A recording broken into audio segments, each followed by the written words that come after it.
Batting সমস্যার সমাধান খুঁজছে বাংলাদেশ ক্রিকেট বোর্ড এবং সেটা আসলে জোরে সোরেই, কারণ এবছর বাংলাদেশ 10টা ওয়ানডে ম্যাচের ভেতরে 9টাতেই অল আউট হয়ে গেছে। ইনফ্যাক্ট সবশেষ ওয়েস্ট ইন্ডিজের বিপক্ষে টি-20 সিরিজের 2টা ম্যাচে বাংলাদেশ পুরো 20 ওভার ব্যাট করতে পারেনি, দুটোতে অল আউট হয়েছে। এমনকি সবশেষ যে 21টা ওয়ানডে ম্যাচ খেলেছে বাংলাদেশ, সেখানে 15টাতে বাংলাদেশ 250 রান করতে পারেনি। তাহলে আসলে দল জিতবে কেমন করে, বা কাঙ্ক্ষিত সাফল্যই বা কেমন করে পাবে? ঠিক এই মুহূর্তে সিনিয়র সহকারী কোচ সালাউদ্দিন, তিনি আসলে ব্যাটিং কোচের দায়িত্বটাও পালন করছেন একই সাথে, কিন্তু তার কাজে খুশি হওয়ার কোনো কারণ তো নেই। নানা অভিযোগ তার বিরুদ্ধে উঠে গেছে এর ভেতরে একটা হচ্ছে যে তিনি তার পছন্দ মতো ক্রিকেটারদেরকে প্রমোট করেন এবং ব্যাটসম্যানদের ব্যাটিংয়ে সিগনিফিকেন্ট কোনো উন্নতি দেখা যাচ্ছে না। যার যেই দুর্বলতা, সেই দুর্বলতা থেকেই যাচ্ছে, সেখান থেকে তারা আসলে বেরিয়ে আসতে পারছে না।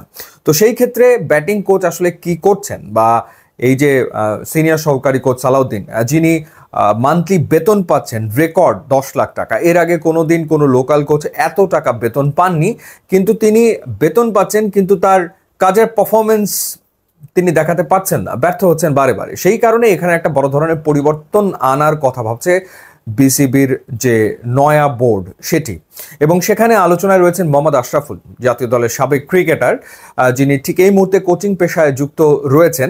তার সাথে বিসিবির এরই ভেতরে কয়েক দফা আলোচনাও আসলে হয়েছে। আমিনুল ইসলাম বুলবুল, বিসিবির সভাপতি, তিনি জানিয়েছেন যে সেপ্টেম্বরে অ্যাশলি রস তিনি এসেছিলেন বাংলাদেশে কোচিং কোর্স করাতে, এবং তিনি যে কয়জন সম্ভাবনাময় ক্যান্ডিডেট দেখেছেন তার ভেতরে আশরাফুল অন্যতম। এছাড়া তিনি প্রশংসা করেছেন হান্নান সরকারের, শাহরিয়ার নাফিসের, তুষার ইমরানের, মাহমুদুল্লাহ রিয়াদের। কিন্তু মাহমুদুল্লাহ রিয়াদ আবার ওই যে লেভেল 3 কোর্স যেহেতু করেননি, সেই কারণে তিনি আপাতত পিছিয়ে রয়েছেন, মোহাম্মদ আশরাফুল এগিয়ে রয়েছেন। এখন বিসিবি থেকে মোহাম্মদ আশরাফুলের সাথে যোগাযোগ করা হয়েছে, কোন পর্যায়ে তিনি কাজ করবেন সেটা এখনো ঠিক হয়নি। তবে আশরাফুল আসলে ন্যাশনাল টিমের সাথে কাজ করতে চান, অন্য কোনো টিমের সাথে না, অর্থাৎ বয়স ভিত্তিক কোনো টিমের সাথে এই মুহূর্তে তিনি কাজ করতে চান না। তিনি কাজ করলে জাতীয় দলের সাথেই কাজ করতে চান এবং ব্যাটিং কোচের দায়িত্ব তিনি আসলে নিতে চান। তো সেই ক্ষেত্রে বিসিবি লোকাল কোচদের কথাও ভাবছে, আবার বিদেশি কোচদের কথা আসলে চিন্তা করছে। একজন অস্ট্রেলিয়ান ব্যাটিং কোচের সাথেও আলোচনায় রয়েছে ক্রিকেট বোর্ড। যদি সেই আলোচনা এগিয়ে যায় তাহলে হয়তো বা একজন অজি ব্যাটিং কোচ বাংলাদেশ দল পাবে, আর না হলে মোহাম্মদ আশরাফুলকেই হয়তোবা জাতীয় দলে দেখা যাবে। সো বিসিবির যে বোর্ড সভাটা রয়েছে আজকেই, সেই বোর্ড সভাতে অনেকগুলো বিষয় নিয়ে আলোচনা রয়েছে। বিপিএল এর দল ঠিক করা হবে, এরপর ন্যাশনাল টিমের পারফরমেন্সের একটা মূল্যায়ন করা হবে, কোচদের পারফরমেন্সের মূল্যায়ন করা হবে। সেখানে আসলে ব্যাটিং কোচের এই প্রসঙ্গটাও আসবে।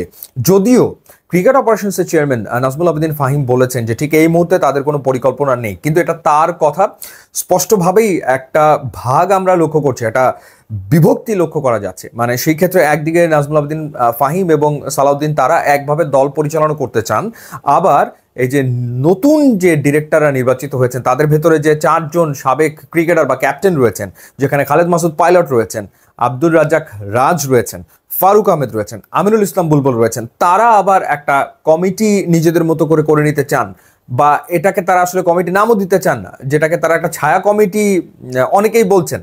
তো তারা আবার ভিন্ন মত পোষণ করছেন, তারা আসলে অন্যভাবে ন্যাশনাল টিমকে দেখতে চান, বা ন্যাশনাল টিমে কিছু পরিবর্তন তারা করতে চান।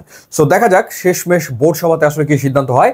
তবে ব্যাটিং কোচ হওয়ার ক্ষেত্রে অনেকাংশেই এগিয়ে গেছেন মোহাম্মদ আশরাফুল, এবং সম্ভবত সালাউদ্দিন তাকে হয়তোবা অন্য কোনো দায়িত্বে বিসিবি সরিয়ে নিতে পারে বলেই শোনা যাচ্ছে। ইউটিউব, ইনস্টাগ্রাম লিঙ্ক দেওয়া আছে, আপনারা যোগ দিলে খুবই খুশি হবো। And thanks for watching.